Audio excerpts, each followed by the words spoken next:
So Unicef is working around the world in the hardest to reach places with some of the most disadvantaged children in the world.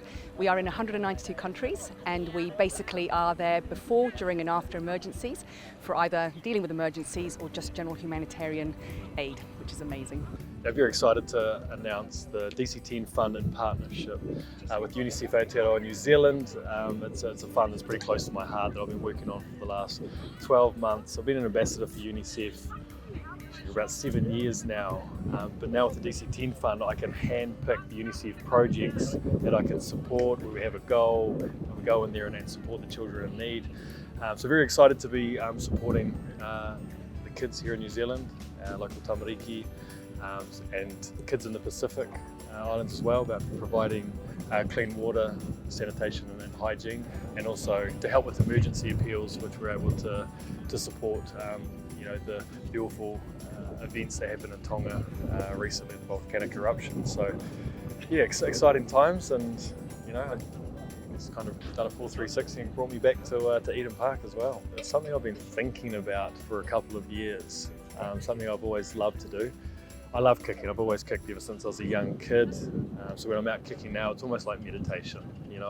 I absolutely love it. It's part of my DNA, and I thought, well, why not do something for good?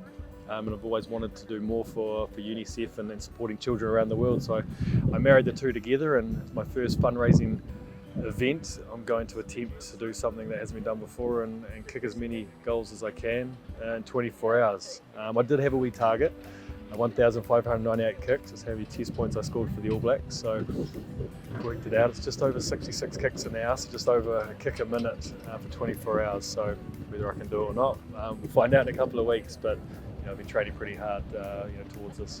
He's actually got some ambitious goals that he's told me. He doesn't want to share them, but they are very ambitious, and I have no doubt that he's going to achieve that. We're really lucky with the corporate partners that have come on board already, which means that by the time he kicks that first kick, there's already significant funds, and every dollar is going to go such a long way. We're really lucky with Unicef that because of our infrastructure globally and our economies of scale, the dollar does go a long way. This challenge is incredibly tough for Dan. It requires a huge amount of resilience and a huge amount of focus.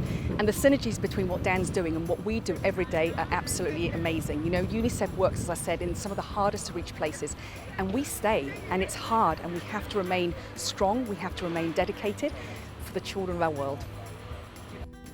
This week I've kicked close to 1,000 kicks already, with another kicking session tomorrow. Next week I'm kicking for 6 hours straight, just kind of building up my kicking load. So a lot of time on the rugby field at the moment, and I wasn't really expecting that, having recently retired. But every time I do find it challenging, I kind of close my eyes and think of the impact that I'm able to have to the kids here in New Zealand and in the Pacific Islands as well. You can follow the entire 24 hours at unicef.nz/kick-a-thon. I'll have old teammates of mine coming down kicking with me. There's some corporate partners coming down kicking with me. There'll be interviews with old opponents, teammates throughout. So it should be pretty entertaining thing to watch.